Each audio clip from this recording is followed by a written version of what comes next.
So hello friends, welcome back to my YouTube channel Jai Hind bye आशीष केसरी। तो दोस्तों, आज मैं आप लोग को डेली जीके में से टॉप मोस्ट हिस्ट्री के क्वेश्चन को बताऊंगा, जो कि ऑल कॉम्पिटिटिव एग्जाम अर्थात सभी कॉम्पिटिटिव एग्जाम के लिए मोस्ट इंपॉर्टेंट है। तो चलिए स्टार्ट करते हैं हम लोग आज का वीडियो स्टार्ट करने से पहले आपको बताता हूँ कि इसका पीडीएफ का लिंक आपको डिस्क्रिप्शन पे दे दिया जाएगा, जहाँ से आप इसे आसानी से डाउनलोड कर सकते हैं। तो चलिए स्टार्ट करते हैं हम लोग आज का वीडियो बिना किसी टाइम गवाए। आज के वीडियो का पहला क्वेश्चन है, नौचंग को अन्य किस नाम से जाना जाता है? By what other name is Nauchang? There options are option A Hiuen Tsang, option B Pliny, option C Fahien या option D none of these. तो दोस्तों, नौचंग नौचंग यह किसका दूसरा नाम है? तो यह है आपका ऑप्शन नंबर ए हेनसाग का। जी हाँ दोस्तों, हेनसाग का दूसरा नाम क्या है? नौचंग। आपको बताते हैं कि हेनसाग जो है वह भारत आया था, वो भी किसके शासनकाल में? तो यह आया था हर्षवर्धन के शासनकाल में, वो भी कब? 629 ईसा पूर्व के पहले। और हिंसा भारत आने के पूर्व बाद वह यहाँ भारत में लगभग 16 वर्ष तक, जी हाँ दोस्तों, 16 वर्ष तक भारत में अपना टाइम बिताया। इसी के साथ बढ़ते हम लोग अगले क्वेश्चन तरफ। हमारा क्वेश्चन है, एहोल अभिलेख निम्न में से किससे संबंधित है? जी हाँ दोस्तों, Aihole inscription is related to which of the following? There options, option A Skandagupta से, ऑप्शन बी पुलकेशिन द्वितीय से, ऑप्शन सी भानुगुप्त से या ऑप्शन डी नरेश भोज से। दोस्तों, एहोल अभिलेख जो संबंधित है वह है आपका ऑप्शन नंबर बी पुलकेशिन द्वितीय से। जी हाँ दोस्तों, पुलकेशिन सेकंड से एहोल अभिलेख रिलेटेड है। तो अब आपके आते हैं आपका ऑप्शन नंबर ए, यहाँ पे स्कंदगुप्त दिया गया है। तो दोस्तों, आपको बताया था कि स्कंदगुप्त से रिलेटेड जो अभिलेख है उसे हम लोग भीतरी, जी हाँ दोस्तों, भीतरी के नाम से जानते हैं। भीतरी के नाम से स्कंदगुप्त का अभिलेख को जानते हैं। तो दोस्तों, इसी के तहत बढ़ते हम लोग अगले क्वेश्चन तरफ। हमारा क्वेश्चन है, सर्वप्रथम दुर्भिक्ष की जानकारी देने वाला अभिलेख है। The first record giving information about the famine is? There options are option A Mandsaur अभिलेख, ऑप्शन बी सोहगौरा अभिलेख अर्थात cordon record, option C Junagadh अभिलेख या ऑप्शन डी देवपाड़ा अभिलेख। तो दोस्तों आपको सर्वप्रथम दुर्भिक्ष की जानकारी देने वाला जो अभिलेख है वह है आपका सोहगौरा अभिलेख। जी हाँ दोस्तों, सर्वप्रथम दुर्भिक्ष की जानकारी देने वाला जो अभिलेख है वह है आपका ऑप्शन नंबर बी सोहगौरा अभिलेख। इस क्वेश्चन का करेक्ट आंसर हो जाता है ऑप्शन नंबर बी सोहगौरा अभिलेख। अब आपको बताया था कि ऑप्शन नंबर ए मंदसौर अभिलेख यह दिया गया है। तो दोस्तों, यह अभिलेख जो है मंदसौर अभिलेख, यह जुड़ा गया है मालवा नरेश यशोवर्मन। जी हाँ दोस्तों, मालवा नरेश यशोवर्मन से मंदसौर अभिलेख जुड़ा हुआ है, अर्थात इससे रिलेटेड है। कौन? मालवा नरेश यशोवर्मन से रिलेटेड कौन सा अभिलेख है? यह है मंदसौर अभिलेख। मंदसौर अभिलेख मालवा नरेश यशोवर्मन से रिलेटेड है। सोहगारा अभिलेख वह रिलेटेड है, सर्वप्रथम दुर्भिक्ष की जानकारी देने वाला जो अभिलेख है वो उसे सोहगारा अभिलेख कहा जाता है। अब आते हैं ऑप्शन नंबर सी जूनागढ़ अभिलेख। तो दोस्तों, जूनागढ़ अभिलेख जो है वो रिलेटेड है रुद्रदमन। जी हाँ दोस्तों, रुद्रदमन से रिलेटेड जो अभिलेख है उसे जूनागढ़ अभिलेख कहते हैं। और इसमें जूनागढ़ अभिलेख में किस चीज़ की जानकारी प्राप्त होती है हम लोग को? इसमें हम लोग को जानकारी प्राप्त होती है वह है सुदर्शन झील की। जी हाँ दोस्तों, सुदर्शन झील की हमें जूनागढ़ अभिलेख में जानकारी प्राप्त होती है। और वह किसके शासनकाल का है? वह है रुद्रदमन के शासनकाल का। अब आ जाते हैं, बात पड़ता है देवपाड़ा अभिलेख। जी हाँ दोस्तों, देवपाड़ा अभिलेख। दोस्तों, देवपाड़ा अभिलेख में हमें बंगाल के राजा विजय सेन, जी हाँ दोस्तों, विजय सेन की जानकारी प्राप्त होती है। देवपाड़ा अभिलेख किसका है? वह है विजय सेन से रिलेटेड, बंगाल के राजा विजय सेन की जानकारी इससे प्राप्त होती है। विजय सेन से रिलेटेड जो अभिलेख है वह है देवपाड़ा का अभिलेख। तो दोस्तों, इस क्वेश्चन का करेक्ट आंसर हो जाता है the first record giving information about the famine is आपका option number B cordon record. Cordon record is the correct answer of option question number 3। इसी के साथ अब बढ़ते हैं हम लोग अगले क्वेश्चन तरफ। हमारा अगला क्वेश्चन है, निम्न में से कहाँ से पशु की हड्डी से बनी मूर्तियाँ प्राप्त हुई थी? From which of the following was found the idol made of animal bone? There options are option A Hathnora, option B Nashik, option C Lohanda Nala या option D none of this, अर्थात इसमें से कोई नहीं। तो दोस्तों पशु की हड्डी से बनी मूर्ति पशु की हड्डी से बनी मूर्ति जो प्राप्त हुई थी वह जो जगह है वह है आपका ऑप्शन नंबर सी, लोहदा नाला। जी हाँ दोस्तों, लोहदा नाला से पशु की हड्डी से बनी मूर्ति यह प्राप्त हुई थी। और ये लोहदा नाला कहाँ है? तो यह लोहदा नाला है जो है वह है बेलन घाटी में। जी हाँ दोस्तों, बेलन घाटी में। अब बेलन घाटी कहाँ है? तो यह है यूपी राज्य अर्थात उत्तर प्रदेश के राज्य में बेलन घाटी पड़ता है। बेलन घाटी के अंदर लोहदा नाला पड़ता है। तो इसी के साथ बढ़ते हैं हम अगले क्वेश्चन तरफ। हमारा क्वेश्चन है, निम्न में से किसे जुड़वा राजधानी भी कहा जाता है? अर्थात which of the following is also known as twin capital? There options are option A Harappa और मोहनजोदाड़ो को, ऑप्शन बी कलिबंगा और लोथल को, ऑप्शन सी ओनली बी अर्थात कलिबंगा और लोथल को, option D none of this अर्थात इनमें से कोई नहीं को। दोस्तों आपको बताते हैं कि जो जुड़वा राजधानी है वह कहा जाता है आपको ऑप्शन नंबर ए हड़प्पा और मोहनजोदाड़ो को। यहाँ दोस्तों हड़प्पा और मोहनजोदाड़ो को जुड़वा राजधानी के नाम से भी हम लोग जानते हैं। अब आपके बताते हैं कि हड़प्पा कहाँ पर विकसित सभ्यता थी? तो यह सभ्यता थी जो विकसित थी वह था रावी नदी के किनारे। जी हाँ दोस्तों, रावी नदी के किनारे हड़प्पा सभ्यता विकसित थी। और मोहनजोदाड़ो जो था सभ्यता वह था सिंधु घाटी मतलब सिंधु नदी के किनारे मोहनजोदाड़ो की सभ्यता बसी हुई थी। अर्थात हड़प्पा की खोज, जी हाँ दोस्तों, अब इससे रिलेटेड आता है क्वेश्चन, हड़प्पा सभ्यता की खोज किसने की थी? तो यह खोज की थी दोस्तों दयाराम साहनी ने। जी हाँ दोस्तों, दयाराम साहनी ने हड़प्पा सिविलाइजेशन की खोज की थी। अब इससे और एक क्वेश्चन आता है मोहनजोदाड़ो। जी हाँ दोस्तों, मोहनजोदाड़ो की खोज किसने की थी? तो यह खोज किया गया था दोस्तों राखलदास बनर्जी द्वारा। जी हाँ दोस्तों, राखलदास बनर्जी द्वारा मोहनजोदाड़ो की खोज की गई थी।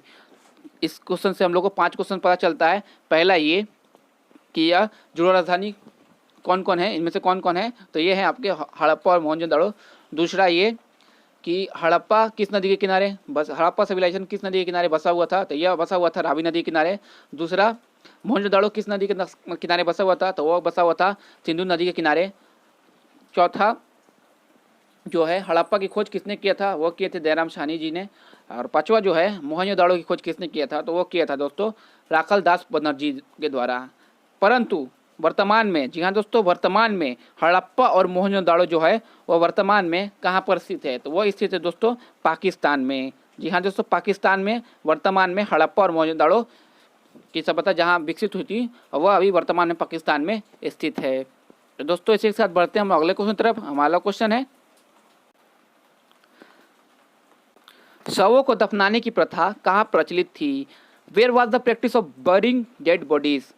शवों को दफनाने की प्रथा कहाँ प्रचलित थी? आपके ऑप्शन से ऑप्शन ए कलिबंगन में, ऑप्शन बी धौलवीरा में, ऑप्शन सी हड़प्पा में, या ऑप्शन डी बालाकोट में। दोस्तों शवों की दफनाने की जो प्रथा थी वह थी आपके हड़प्पा सिविलाइजेशन में। जी हाँ दोस्तों, हड़प्पा सिविलाइजेशन में शवों को दफनाया जाता था, अर्थात मृत शरीर को दफनाया जाता था। इसी के ठीक अपोजिट मतलब इसी के ठीक उल्टा मोहनजोदाड़ो, जी हाँ दोस्तों, मोहनजोदाड़ो में शवों को जलाया जाता था। मोहनजोदाड़ो में शवों को अर्थात जलाया जाता था, हड़प्पा में दफनाया जाता था और मोहनजोदाड़ो सभ्यता में शव को जलाया जाता था। इसके साथ बढ़ते हम लोग अगले क्वेश्चन तरफ। हमारा क्वेश्चन है, ऋग्वेद में जन शब्द का उल्लेख कितने बार हुआ है? How many time the word जन इज मेंशन्ड इन ऋग्वेदा? अर्थात ऋग्वेद में जन शब्द जो है उसका उल्लेख कितने बार हुआ है? आपके ऑप्शन से ऑप्शन ए 100 बार, ऑप्शन बी 200 बार, ऑप्शन सी 275 बार, या ऑप्शन डी 200 बार। यहाँ पर 200 बार 2 बार हो गया है, तो यहाँ पे आप लोग 150 कर लीजिएगा, 200 काट के 150 कर लीजिएगा ऑप्शन में। तो दोस्तों ऋग्वेद में जन शब्द का उल्लेख कितनी बार हुआ है? तो वह हुआ है दोस्तों आपका ऑप्शन नंबर सी 275 बार। जी हाँ दोस्तों, 275 टाइम्स बार अर्थात बार ऋग्वेद में जन शब्द का उल्लेख हुआ है। तो दोस्तों आपको बताते हैं कि ऋग्वेद में शूद्र, जी हाँ दोस्तों, शूद्र वर्ड का प्रयोग एकमात्र एक बार हुआ है। जी हाँ दोस्तों, शूद्र शब्द का प्रयोग ऋग्वेद में मात्र एक बार हुआ है। यह इससे रिलेटेड इंपॉर्टेंट क्वेश्चन यह भी बनता है कि ऋग्वेद में शूद्र शब्द का उल्लेख कितने बार हुआ है? तो यह हुआ है मात्र एक बार। शूद्र शब्द का उल्लेख कितने बार हुआ है ऋग्वेद में? एक बार। तथा इससे रिलेटेड और एक क्वेश्चन बनता है, वह है समिति। जी हाँ दोस्तों, ऋग्वेद में समिति शब्द का उल्लेख कितनी बार हुआ है? तो यह हुआ है 9 बार। जी हाँ दोस्तों, ऋग्वेद में समिति शब्द का उल्लेख कितने बार हुआ है? तो यह हुआ है 9 बार। और इसी रिलेटेड एक और क्वेश्चन बनती है, वो है सभा। सभा शब्द सभा शब्द का उल्लेख ऋग्वेद में कितने बार मिलता है? तो यह मिलता है दोस्तों 8 बार। जी हाँ दोस्तों, 8 बार सभा शब्द का उल्लेख ऋग्वेद में मिलता है। तो इस क्वेश्चन का करेक्ट आंसर हो जाता है दोस्तों, ऋग्वेद में जन शब्द का उल्लेख कितनी बार हुआ है? तो वह हुआ है दोस्तों आपका ऑप्शन नंबर सी, 275 बार। इसी के साथ बढ़ते हम लोग अगले क्वेश्चन तरफ। हमारा अगला क्वेश्चन है, दशराज युद्ध का वर्णन किस वेद से ज्ञात होता है? From which Veda is description of Dashraj war? There option are option A Samaveda, option B Yajurveda, option C Rigveda या ऑप्शन डी अथर्ववेदा। तो दोस्तों दशराज युद्ध का वर्णन वह मिलता है दोस्तों आपका ऑप्शन नंबर सी ऋग्वेद में। जी हाँ दोस्तों, दशराज युद्ध का वर्णन जो मिलता है वो आपका ऑप्शन नंबर सी ऋग्वेद में मिलता है। और ऋग्वेद में कौन सा हुआ मंडल में? तो ऋग्वेद में 7वां मंडल में दशराज युद्ध का वर्णन मिलता है। अब बताते हैं आपको दशराज युद्ध कब और किससे लड़ा गया था। तो दोस्तों दशराज युद्ध कब नहीं, किसके और किसके बीच लड़ा गया था और कहाँ पे लड़ा गया था? तो दोस्तों दशराज युद्ध जो है वह लड़ा गया था आपका सुदास और दास के बीच। जी हाँ दोस्तों, सुदास जन और दास जन के बीच दशराज युद्ध लड़ा गया था। वो भी कहाँ पर लड़ा गया था दोस्तों? तो यह लड़ा गया था रावी नदी के किनारे। दशराज युद्ध जो लड़ा गया था वह लड़ा गया था रावी नदी के किनारे। किसके किसके बीच लड़ा गया था? सुदास और दास जन के बीच। इसी के साथ बढ़ते हम लोग अगले क्वेश्चन तरफ। हमारा अगला क्वेश्चन है, आर्यभट्ट और बारहमिहिर के सुविख्यात नाम किसके युग में से संबंधित है? The famous name of Aryabhata and Varahamihira are related with whose era? There options are option A Gupta वंश, ऑप्शन बी कुषाण वंश, ऑप्शन सी मौर्य वंश या ऑप्शन डी पाल वंश। तो दोस्तों आपको बता दें कि आर्यभट्ट और बारहमिहिर के सुविख्यात नाम वह रिलेटेड है आपका ऑप्शन नंबर ए गुप्त वंश से। जी हाँ दोस्तों, गुप्त वंश से ये जो आर्यभट्ट और बारहमिहिर के सुविख्यात नाम है वह गुप्त वंश से ही रिलेटेड हैं। तो आपको बताया था कि उस समय गुप्त वंश के जब आर्यभट्ट और बारहमिहिर जो थे वो उस समय राजा, तो दोस्तों उस समय का जो राजा था जब आर्यभट्ट और बारहमिहिर के सुविख्यात जो आर्यभट्ट और बारहमिहिर जो थे उस समय के राज्य के जो राजा थे वो थे आपके चंद्रगुप्त द्वितीय। जी हाँ दोस्तों, चंद्रगुप्त द्वितीय अर्थात चंद्रगुप्त सेकंड जो थे उस समय के राज्य के राजा थे। और इनके दरबार में नवरत्न थे। जी हाँ दोस्तों, नवरत्न जो थे, नवरत्नों में से 2 इन्हीं का नाम है आर्यभट्ट और बारहमिहिर। जी हाँ दोस्तों, आर्यभट्ट और बारहमिहिर चंद्रगुप्त द्वितीय के शासनकाल में नवरत्नों में से एक थे आर्यभट्ट और एक थे बारहमिहिर। तो दोस्तों बढ़ते हैं इसी के साथ हम लोग अगले क्वेश्चन तरफ। हमारा अगला क्वेश्चन है, अलेक्जेंडर या सिकंदर और पोरस के बीच युद्ध कहाँ हुआ था? Where was the war between Alexander and Porus? There options are option A Ravi नदी के तट पर, ऑप्शन बी झेलम नदी के तट पर, ऑप्शन सी पानीपत पर या ऑप्शन डी तराइन में। तो दोस्तों आपको बताते हैं कि अलेक्जेंडर अर्थात सिकंदर और पोरस के बीच जो युद्ध हुआ था वह कहाँ युद्ध हुआ था? दोस्तों बताते हैं कि यह युद्ध हुआ था आपका ऑप्शन नंबर बी झेलम नदी के तट पर अर्थात झेलम नदी के किनारे हुआ था। और यह युद्ध कब हुई थी? यह युद्ध हुई थी 326 ईसा पूर्व पहले। जी हाँ दोस्तों, 336 ईसा पूर्व। और इस युद्ध का नाम क्या था? इस युद्ध का नाम था आपका हाइडेस्पीज। जी हाँ दोस्तों, इस युद्ध का नाम था हाइडेस्पीज। इस युद्ध का नाम था हाइडेस्पीज। कब हुआ था? 326 ईसा पूर्व पहले। किस नदी के किनारे? झेलम नदी के तट पर। तो दोस्तों बताया था कि झेलम नदी का दूसरा नाम वित्सता नदी भी होता है। तो इस क्वेश्चन में अगर आपको कहीं क्वेश्चन में अगर पूछ दिया जाए, अगर ऑप्शन झेलम नदी के वजह वित्सता नदी दिए दें तो इस क्वेश्चन में करेक्ट आंसर जाता है दोस्तों वित्सता नदी। लेकिन यहाँ पर आपको झेलम नदी दिया हुआ है तो इस क्वेश्चन करेक्ट आंसर दोस्तों झेलम नदी के तट पर अलेक्जेंडर और पोरस के बीच युद्ध हुआ था। युद्ध का नाम क्या था? हाइडेस्पीज। कब हुआ था? 326 ईसा पूर्व में। तो दोस्तों आपको ये वीडियो कैसा लगा हमें कमेंट करके बताएं।